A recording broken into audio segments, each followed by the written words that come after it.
Sila kabaja dhala namaatiif barbaachisan kennuufi osoo malanii maanguddoo ammas ga'u karaa irratti diriirsan. Karaa irratti wareeganii jecha. Kana jechuun mootummaan sila siyaasaan bishaatadha ta'ee abbaa kiyya wareegu suni hagam mootummaan kunu siyaasan dadhabaa ta'uusaa kan agarsiisu jechaadha waan biraa miti. Namni suni maanguddoodha maanguddummaa isaatiin kabajamuu maleeyyuu haga bakka lolaallee fuudhanii deemanii lolaa keessatti illee haga hirmaachisuutti itti deemsisaa turan jechaadha. Sana booddee waan hundumaa dadhaban innaan immoo mana hidhaatii baasanii karaa irratti ajjeesu. Addaa tokko qabna. Qopheessee kan isin dhiyeessu hawaaqoo jiruuti. Egaa qophii addaa keenya wajjiniin har'a keessummaa tokko toorarraa qabna. Egaa keessummaa keenya waliin kallattumaanii isaan dubbifnee walaa barruu turtii gaarii isiniin jenna. Baga nagaan dhuftan. Baga nagaan. Ayyee mee dhaggeeffattoota keenya walaa barruu maqaan kee eenyu ammoo gahee kee maali? Ayyee galatoomanii maqaan kiyya Lateeraa Biyyaaf jedhama. Miseensa waraana bilisummaa Oromoo zoonii giddu galaa irraati. Ayyee jaallateera. Egaa fayyaa nuu ta'ii asumarraa jalqabnu mee sadarkaan barnoota keetii maali akkamiin immoo barnoota dhiistee gara qabsoo hidhannootti dhufuu dandeeche mee waa irra nuu ibsi. Ayyee guddaa galatoomanii egaa akkuma nama tokkotti akkuma ilmaan Oromoo tokkotti barnoota koo kutaa 12ffaatti baradhee sana booddee sadarkaan eenyu qabxiin yuunivarsiitii nama gashu gaafa argamu gara yuunivarsiitii seenee yuunivarsiitii Jigjigaa yuunivarsiitiin tole kompitiishinaal saayinsii dipaartimentii istaatistiksii dhaanaan barachaa ture. Isaa'uma saniin achi keessatti bara 2014 akka lakkoofsa Awurooppaatti bara san keessatti warraaqsi baay'ee kaka'ee ture. Yeroo san keessatti ijoolluma waliin waa'ee maaster pilaanii kana wajjin akka malee hiriira nagaa kana baanee jennaani achi keessa ijoolleen muraasni namni 24 ta'anu achi keessaa fiignu godhanii achitti mana hidhaa keessa ture. Manni hidhaan suni sheeloo gaadiin jedhanii sheeloo gaadiin namni seenee warri baay'ee yeroo baay'ee warra keezii waraana bilisummaa Oromoo wajjin hariiroo qaban jedhamee warra shakkaman warra abaawoodha jedhamee shakkamantu lafa san seena waan ta'eef akka carraanis maatiin achi qaba waan ta'eef mana hidhaa san keessa seenuu hin dandeenye warruma san keessaanii ijoolluma 24 san keessaa mallatteessinee akka tasaa nutis duubatti hafnee waggaa tokkoffaa akkasitti xumurre waggaa lammaffaa irrattis akkasumatti wanti sun itti ho'a gaafa dhufu yuunivarsiitii san keessaa waggaa lammaffaa isa dhumaata irratti simisteera lammaffaa irratti achi keessaa na ari'an jecha. Mana barnootaa keessa? Yuunivarsiitii Jijjigaa keessa. Sana booddee anis hoteela banadhee gaafanni hojii biizinasii kana jalqabu yeroo muraasa booddee immoo wanti gartee akka labsii wayii bahee barattoonni yuunivarsiitii irraa ari'amtan karaa siyaasaatiin koottatii deebi'aa waan jedhamu tokkotu jalqabame. Naannawaan ani keessa jiru san keessatti immoo yuunivarsiitii sun dipaartimentiin ani barbaadu saniin barnoonni kennamaan ture. Sanumaaf jecha anis akkaawuntiingii Salaala yuunivarsiitii kan jedhamutti achitti jalqabe. Amma haalli sun mijachuu dide jennaan mootummaan kun na dhiibee jennaan hojii saayinsii hojjetachuu hin dandeenye barnoota saayinsii xumurachuu hin dandeenye waan ta'eef sana booddee gara qabsoo bilisummaa Oromootti dhufe sin jechuu kooti. Hayyee egaa jaallateera. Achi keessatti muudannoowwan mana barnootaattis ta'e mana daldalaa ati hojjechaa turte kana keessatti yeroo sana keessatti haalli akkam ture? Dhiibbanii mootummaan sirna impaayera Itoophiyaa kuni barattoota irraan daldaltoota Oromoota irraan gaa ture maal fakkaata mee waa xiqqoo ishii irraan? Dhugaa dubbachuudhaaf yoo ta'e gaafa daldalaas taatu yookiin immoo barataas gaafa taatu siyaasi ati deeggartu suni siyaasa mootummaa kana wajjin wal faallaa taanaan mirga haasawuu qabdu mirga jiraachuu iyyuu qabdu. Egaa anis akkuma nama tokkootitti akkuma qeerroo Oromoo tokkootitti daldaladheen jiraadhaa jireenya maatii koon jijjiirradhaa jedheen ofiis nan jijjiirra jedhee ta'an hojii sanitti seena. Ammoo guyyaarraan hidhamuu osoon hoteela san keessa hojjechaa jiru hoteela san keessa yeroo baay'ee irra deddeebi'amee hidhamaan ture. Sana booddee gaafa hidhaan sitti baay'atu filmaata mataa keetii filatta. Sababni isaatis nama sitti roorrisu xiqqaate akkaataa roorroo kana ofirraa dhorkuu qabaattu falattaa jecha. Malee yoo mootummaa kanaaf harkaa fi wanti taatee tokko wajjin jiraachuu hin dandeenye mootummaa Itoophiyaa wajjin jiraachuun hin danda'amu jecha dhuluma galatti. Yuunivarsiitii bakka adda addaa seentee hojii dhuunfaa keelloo hojjechaa turte. Achirratti roorroon halagaa siigamee gara qabsootitti dhufte. Egaa gara qabsoo kanaatti dhufte ammoo maatiin kee sababaati gara qabsoo kanaatti dhufte kan ka'e maatiin kee diigame abbaan kan keellee sababa kanaan akka sirni impaayeraa kuni miidhee yookaan sirna kanaan akka wareegameeti dhageenya mee akkam ture? Dhugaa dubbachuudhaaf yoo ta'e wanti suni miiruma namatti qabeetta.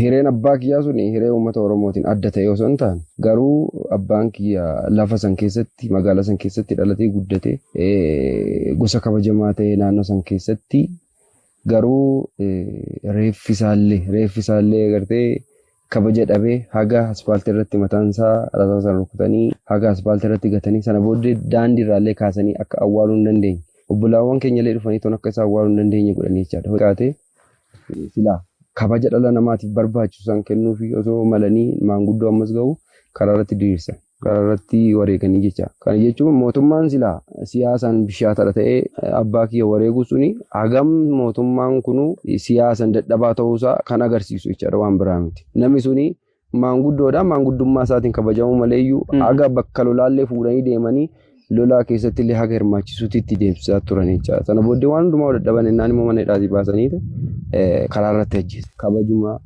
nu dhoorkanii haga reeffumti isaallee kaafachuun dadhabamutti ture jechaadha.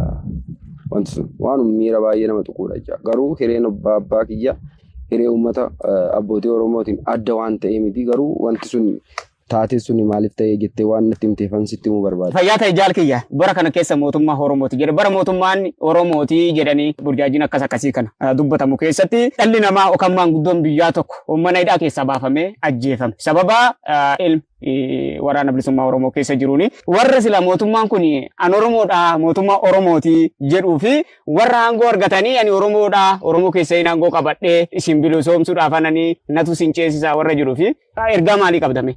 Taggaa namni nu bilisoomsellee jiru jechuun mootummaa kana an fidee dhiigumaaf lafee qeerroo bilisummaa Oromooti. Fakkeenyaaf hiriyaan kiyya bara 2008 kan hiriyaan kiyya na biratti snaaper jedhanii mataa isaa kana rukutamee tooni wareegamee jira. Namni sun Giraany jedhama. Hiriyaa baay'ee walitti dhufnudha namni sun. Warruma akkas akkasiititu godinaalee Oromiyaa garaa garaa irratti wareegama gurguddaa kaffalee dhiiga qeerroo fi qarree Oromootitu waan jijjiirama amma ittiin warri paartii badhaadhinaa ittiin dhaadachaa jiran kana kan fideyyuu dhiiga fi lafee qeerroo bilisummaa Oromootii fi qabsoo addi bilisummaa Oromoo biyya keessas taa'ee biyya alaattis taa'ee tooni qabsoo inni gaggeesseni jijjiiramni isheen tunoo isheen kunoo isheen piipina irratti dhaadattu kunuyyuu kan dhufeessa malee namni jijjiirama nuu fideyyuu hin jiru turre warri agartee hiriira nagaa wajjin baa turre hundi isaa deebi'ee warri sammuu kanaan jiiniis ta'an warri agartee akka malee jajjaboo ta'anii wanta sanii baay'ee hatamanii turanii haala sanii. Haali sun garuu na burjaajessuu hin dandeenye sababni isaatis karaanii fi akeekni addi bilisummaa Oromoo abaawwaboon qabatee jiru suni galma dhugaatii jedhee waan itti amanee irbuu itti galee fi na raasuullee hin dandeenye. Waan ansitti manuma kootti dhufee toon namni na kadhatee jira. Dhuunfumaan dhufee silaa baratteetta ispoortii kanas hojjetta. Amma immoo mootummaan qabatee jiru mootummaa Oromooti. Kootuuti waraana kana keessatti waan aangoo sii kennina. Waraana iyyuu ta'ii waraana iyyuu leenjisii namni naan jedhe qaaman dhufee ni jira jechaadha. Namni dhufee toon na kadhate yeroo san keessatti. Garuu yeroo san keessatti butamuu hin dandeenye. Sababni isaatis dhugaan jirtu adda bilisummaa Oromoo bira jira waan ta'eef yeroo san keessatti sa'amanii waan an fudhadhee jiruuf na raasuu hin dandeenye jechaadha. Sana keessatti kan yeroo itti uummanni Oromoo akka malee uummanni Oromootu bilisoome jedhee qeerroon Oromoo burjaajee ture. Egaa ati addatti waan sababa agartee jalqaba miseensa dhaabaa taatee fi akeeka fi sagantaa dhaabni kun qabu waan hubattee fi dursitee bubbeen karaarraa si gorsuudhaan dandeenye. Mee yeroo ammaa kana Oromoon gamni tokko bilisoomne warri kaan immoo lakkii Oromoon hin bilisoomne OPDOtu bilisoome. OPDOon kaleessa wayyaanee jalatti hacuucamaa turte alangee wayyaaneetiin garafamaa turte dhugaadhaa amma ifatti nama ajjeesuu dandeechi. Fakkeenyaaf OPDOon kaleessa ofiishiitiitti baatee nama ajjeesuu hin dandeessu. Wayyaanee ajjeesisi nama basaastee jechuudha. Yeroo irraa kana garuu OPDOon ifatti nama ajjeesuu dandeechi. Kun bilisummaa OPDO ta'uu hin danda'a. Malee Oromoon hin bilisoomne OPDOtu bilisoome malee jedhanii qabsootti warra jirantu jira. Kanuma keessa immoo sabaaf sablammoonni biyya kanaa guutuun har'a Tigraay yoo fudhanne akkatti jiru jira, naannoo Amaaraa yoo fudhanne akkatti jiru jira, Somaalee, Affaar mootummaa kanatti gargaaranii qabsoo hidhannoo gaggeessaa jirantu jira. Mee haalli kun akkanatti kan itti fufuu taate egereen uummata Oromoo akkam ta'a? Ilaa durumayyuu gaafiin kee warri Oromoon bilisoomne irra jedhanii toon hirriba rafani bilisummaa hiikaa bilisummaa hin beekan kanaaf rafan isaan hin kaasnu maal ennaani gaafa hiikan bilisummaa galee fi hirriba sanii dammaqanii toon deebi'anii bilisoomuudhaaf qabsaa'aa akka qabaatan galaaf warri immoo opidiyootu bilisoome gaafa jedhu dhugaa opidiyoon bilisoomeera akkamittiin bilisoome yoo jettee bilisummaa warra TPLF jala kaleessa TPLFitu ergatee toon allanga godhatee akka barbaadetti ittiin ajajaa ture har'a garuu ofii isaaniitiif lafa barbaadanitti nama ajjeesaa jiru lafa barbaadanitti akka barbaadanitti diinagdee akka barbaadanitti itti fayyadamaa jiru lafa barbaadanitti tuur godhanii toon deemanii toon bashannananii jireenya mataa isaanii jiraachaa jiran lafa barbaadanitti hoteela babbariidaa keessa seenanii konkolaataa leejarii ta'e ajaa'iba isaa keessa lallaallatanii toon akka barbaadanitti fayyadamaa jiran isaan bilisoomaniiru garuu hireen uummata Oromoo kun maal fakkaataa akka amma deemaa jiru kanatti jettee toon yoo na gaafattu ta'e hundumtuu biyya ofii kabachiisuudhaaf qabsoo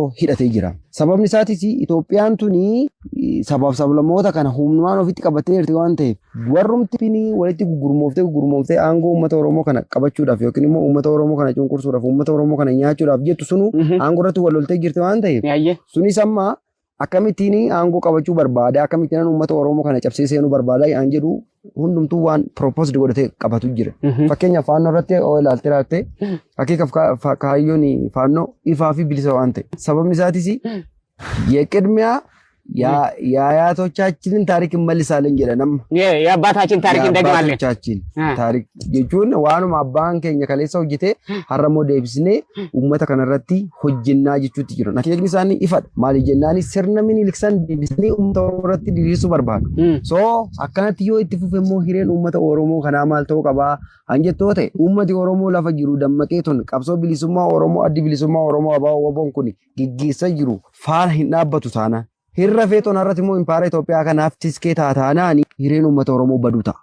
Namni dargaggeessi humni isaa lolee lolchiisuu danda'u hidhatee qabsoo bilisummaa Oromooti yoo deeggar warri diinagdee qabu diinagdee abbootiin qabeenyaa kun diinagdeedhanii uummata Oromoo kana yookiin qabsoo bilisummaa Oromoo kana hin deeggaran taanaan Oromoon lafarraa badaa jecha. Kanaaf egeree uummata Oromoo kana kan murteessu egereen uummatichaa ABO harka jira waan ta'eef ABO deeggaruu fi ABO jabeeffachuu qofatu uummata Oromoo kana baasa jecha. Qabsoo hidhannoo qofatu egeree uummata Oromoo miidhagsaa malee haalli silaa amma bilisoomneerra jennee teenyuu fi haalli silaa biyyattii tana keessatti taatee jiru Oromoon baasudha.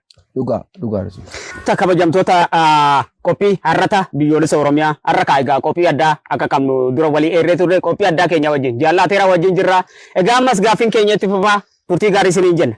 Yeroo ammaa kana mootummaan gareen ijaarame agartee yeroo garee dirgoodhaan ijaarrate sagalee qawweetiin obbolaa gidduutti jibbee sagalee qawwee dhaggeeffachuu hin barbaadu jedhee yeroo agartee namoota dhuunfaa warra tiktookaroota warra maxxansa peejota hordoftoota garaagaraa qabanii walitti qabatee yeroo isaan galma garaagaraatti godina irratti sadarkaa Oromiyaatti yeroo walitti qabee mariisisu nagaan barbaada. Sagaleen qawwee Oromiyaa keessatti dhaga'amuu hin barbaadu. Sanuu immoo sagaleen qawwee obbolaa lamaan gidduudhaa dhaabbatu jedhee yeroo itti dubbatee ifattis immoo yeroo inni itti ibsa baasu agarra karaa miidiyaa of harkaa qabuun. Mee dhuguma obboleenyi wal lolaa jiru kun kan sagalee qawwee Oromiyaa keessatti jibbee yoo jibbee maaliif nagaa furmaata gochuun maaliif dadhabe nagaa buusuudhaa fi gaafatamni guddaan eenyu harka jira. Fayyaa ta'e ilaa dhukaasichi obbolaawwan gidduutti ta'aa jira takkaan obboleessa kiyyatti dhukaase. Maali jennaani lola keessan oola waan ta'eef naan lolaan illee akkuma miseensa waraana bilisummaa Oromoo tokkotti lola keessan numan ture inuma lolalleen. Garuu takkaa obboleessa kiyyatti dhukaasee hin beeku. Warra tiskitoota impaayiraatti baay'ee waraana bilisummaa Oromoo waraana addunyaa kanarra wanta adda isa taasisuu jiraate kaffaltii tokko malee mindaa tokko malee rakkatee deebuudhaan gabuudhaanii mana namaa kadhatee baay'ee mana namaa nama kadhachuun faashinaa miti. Nama kadhatee toonii qabsoo bilisummaa Oromoo kana waan gaggeessu waraana bilisummaa Oromoo qofadha. An kaffaltii tokko malee lubbuu qaalisaa tokkicha kennee toon uummata Oromootiif uummata isaatiif qabsaa'aa jiru jecha.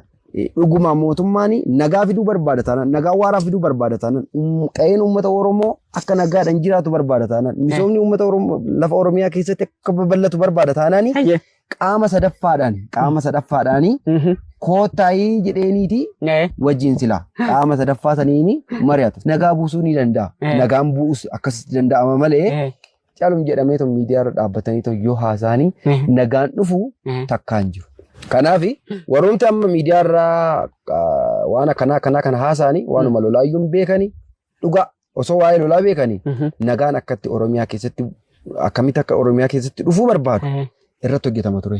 Silaa nagaan uummata lafa Oromiyaa keessatti hin barbaadamu amma deengadduma kana yeroo dhiyeenya kana keessatti nagaa barbaadna jechaa jiran obbolaawwan gidduutti dhukaasni haa dhaabbatu jedha. Lafa Oromiyaa keessatti immoo lafa dirooniin irratti hin darbatamne jira amma irratti moortariin darbatamaa hin jiru dhukaasni dhukaamaa hin jiru ofii keetii keessatti hirmaattee hin beektu ofii keenya keessatti hirmaannee hin beeknu kuni gowwoomsoo agartee miidiyaa irratti gowwoomsani malee nagaa buusuu hin barbaadu mootummaan garuu maal barbaada nuti karaa mootummaatiin nagaa barbaannaa kan didaa jiru garuu eenyudha waraan bilisummaa Oromoo yookiin immoo warra bosona jiru jedhee toni akka uummata hin dammaqne burjaajessuudhaaf Rama hojjetame malee walumaa galatti obbolaawwan gidduutti dhukaasni dhukaa illee hin jiru barri dhukaa'uutu hin jiru obbolaawwan gidduutti hin dhukaa'u. Amma dhukaanni kan adeemsifamaa jiru warra silaa bilisummaa dheebotanii fi warra silaa gabroomsinee turraa sirna keenya kana nu jalaan tuttuqinaayi waan akkatti silaa isin bulchinu kana nu jalaan tuttuqinaayi nu ta'eera isin immoo callisaa warra jedhan gidduutti waan adeemsifamu nu eerte.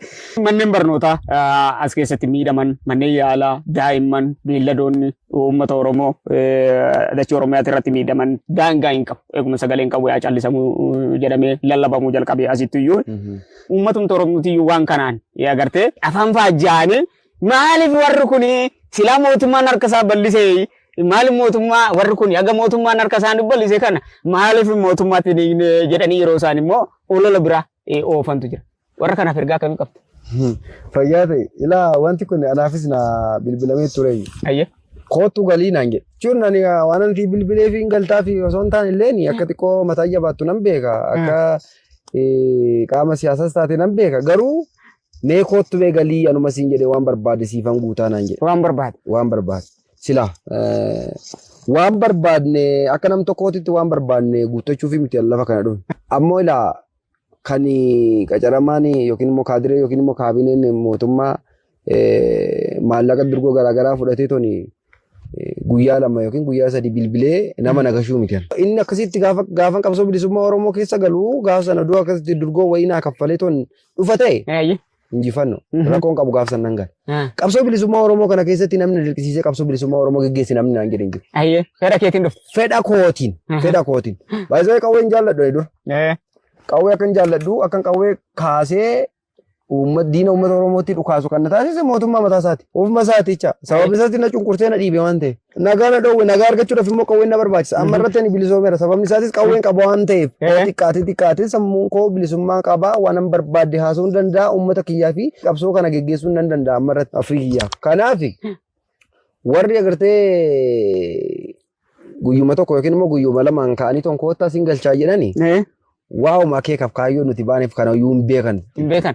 Inni raastaa faa laalee dhufee inni immoo agartee tiktookii keessatti faa gaafa fakkeenyaaf intarviyuu kana faa gaafa godhanii argee baagiraawundii keenya yookiin immoo haalli keenya faa gaafa itti babbareede argee to'an qabsoo bilisummaa Oromoo dhufee jira. Gaafa immoo namni kan waraanni gaafa seeramoonii faa godhatu yookiin immoo gaafa ayyaana faa ayyaaneffatu argee to'an qabsoo bilisummaa Oromoo kana keessa faa dhufee jira. Qodas keessa jirus itti toluu didee deemee harka kennata. Warra sanii waliin qixxeessanii koottaa nagaa dhangalaa'ii harki mootummaa bal'aadha. Harki mootummaa bal'aa sila ta'e warruma kaleessa sanyii zoonii giddu galeessaa keessa sanyii faa wajjin galan sanii har'a rakkina akkamii keessa jiru jireenya akkamii keessa jiru waan jiru sanii hundumti keenya iyyuu waan beeknudha jecha. Kanaaf nuti akeekni addi bilisummaa Oromoo abaaboon dhaabni kun qabatee jiru akeeka eebbifama waan ta'eef akeeka gammachuudhaan agartee lubbuu keenya qaalii takkitti itti kenninee wareegamaaf qopheessine waan ta'eef abbaan barbaade miidiyaa barbaade irratti fayyadamee ton koottaa galaa yoo jedhe akkasumaan qilleensa afaan isaatti guutaa oola malee namni garagalee isa ilaaluu hin jiru jecha. Ayyee intaati jaallateera beesitti waan yaadachiise egaa kaleessa fidee gaddaa gaafa qeerroo bilisummaa Oromoo turte qeerroo bilisummaa Oromoo keessatti nama lama sadii taate wajjin gaafa dhaabbattu gaafa TPLF bulchaa turtes batti nuti namni Oromoo tokko wal bira dhaabbatee ergaa walitti dabarsuu kan danda'u maaliif jennaan Oromoo wal bira ga'ee ennaan rakkoodha waan isaa waliin mari'ata alagaan immoo akka waan Oromoon wal bira ga'ee waan isaa kana mari'atu hin barbaadu turte wayyaaniin kuftee sirnuma santu bakka garaagaraa bakka waraanni bilisummaa Oromoo hin geenye keessatti adeemsifamaatii jira ati sanirraa bilisa uummata kee akka barbaaddetti keessa deemtee irraa nyaattee irraa dhugdee dubbisee barsiisee irraa baratee hayyoota kee abboota kee taphachiisee wajjin taphattee waan silaa sii dhaaman irraa fudhattee waan dhaamuu fi barbaattee garee uummata Oromoo itti himtee biraa deemta wajjin bulaa jirta wajjin oolaa jirta. Mee amma moo ofitti gammaddaati waan kanarratti. Maal satisfaction ati argattu agartee gammachuun sammuu ati itti egaala. Wanta amma ati naa kaasite kun wanta baay'ee bareedaa jechuun miiricha kaa. Miira sanii nama keessa jirutu ilaala. Fakkeenyaaf yeroon uummata ture kan keessatti sharaara rafu hoo xiqqaate waanuma ta'e wayii jechuun jireenya xiqqoo bareedduu wayii keessan ture siin jedhee miti sharaara raftu. Gammachuun achitti sireerraa siree 25 yookiin immoo siree 20 irra raftuu fi asitti gammachuun ati sharaa keetirra raftu sharaarra raftu gammachuun isaa garaagarummaa guddaa qaba jechuun namni tokko maallaqa gurguddaan kaffalamaa fi yeroo boqonnaa sammuu ittiin qabne jira jechuudha. Waaqa guddaa keenya jala dhokachuu dandeenya waaqa xiqqaa keenya jala garuu dhokachuu dandeenya sammuu keenya. Maal satisfakshinii qabna jecha sammuun keenya boqonnaa qaba. Boqonnaan keenya iyyuu uummata keenyaaf qabsaa'u uummata keenya haasofsiisu gaafa uummanni kee rakkatu rakkina baasuu kan caale hin jiru. Gaafa uummanni kee gadadoo hamaa keessa jiru gaafa diinni lakkii anatu abbaa keetii natu dhufeetuun si nyaachuu qabaata natu abbaa sirratti ta'aa jedheetuun gaafa isa gaafa irraa ittistu gammachuun kana caale hin jiru waan ta'eef isuma dhugaa waaqaati. Ani jireenya koo keessatti qabsoo bilisummaa Oromoo eegan geggeessuu jalqabeen jireenya koo lakkaawwachuu jalqabe jechuu nan danda'a. Sababni isaatis gammachuun ammaanii qabsoo bilisummaa Oromoo kana geggeessuudhaan argadhu isuma dhugaatii osoo biyyoota garaagaraa adduuwwan jiran kanarraa oduun deddeeme gammachuu kana hin argadhu. Yoomiyyuu sababni isaatis Oromiyaa keessa jira waan ta'eef uummata Oromoo keessa jira jireenya isaanii ilaalatiin wajjin qabsaa'aa jira waan ta'eef. Ila uummata gaafa ati qawwee qabattee toon dhukaastu biddeen baates jala deemu faana jirta laal. Uummata bareedaa uummata jabaa kana wajjin qabsaa'uun keetu gammachuu addaati. Gammachuun kana caalayyuu hin jiru. Jaarmiyaa wayii keessa garuu nam tokkicha gaafa baaste guyyaa bitachuu dandeessa. Guyyaa malee wanta addaa waan irratti raawwatu hin jiru jechaadha. Anlateeraanii oduun qabsoo bilisummaa Oromoo kana keessaa gane sharfee takittii waan hubuun qabu jechaadha. Anlateeraa dachaa deebi'antu jira waan ta'eef sanyiin kaleessa koree jira wachiistu dhaabatii achi keessa galee sanyii caalutu jijjira waan ta'eef dhaabichi dhaaba agartee namoota jijjaboo ta'an namoota master maayindii warra ta'an warra dhugaa sammuun isaanii warra jijjabaa ta'anii of jalaa qaba waan ta'eef akkasuma waan nama raasu miti. Namni tokkichi immoo nageenya fuudhuu hin danda'u galee achumaan of dhamaasa. Torbee lamaan tokko miidiyaan si jala kakkaatee maal jedhaa sana booddee bakka ati buuteyyuu namni ilaalu hin jiru jechuudha. Mee garaagarummaan sirna bulchiisa TPLF ture Oromiyaa keessa bulchaatii ture Itoophiyaa tana walii galaa aangoo qabatee ture achirraa lamaaraan dhufee jijjiiramni waan ta'e yookaan sirnaati irratti aangoo jira jijjiiramni aangoo ka sirnaa otoo hin ta'in abbaan teessorra taa'u suni jijjiirameera jechuudha karaa biraatiin ammallee sirni sanuma yaa ta'uti mootummaa jijjiirameera ceenerraa jedhanii yerootti ololan argina. Garaagarummaan sirna bulchiisa TPLF turee fi sirna PP ammaa kan yookaan sirna bilisiginnaa sirnicha garuu hin beeknu maqaan isaa PP ta'uu malee maaliin akka bulchaa jiru sirnuma mootummaa kam hordofaayyuu amma ifa galaa miti. Mee garaagarummaa akkamii qabu warri kun akkamitti? Garaagarummaa guddaa qaba. Sababni isaatis yoo xiqqaate TPLF dhoskaala nama ajjeesa. Inni kun immoo ifaan nama ajjeesa. Kun garaagarummaa isaanii guddaa. TPLF qaamni mataan dhaaba sanii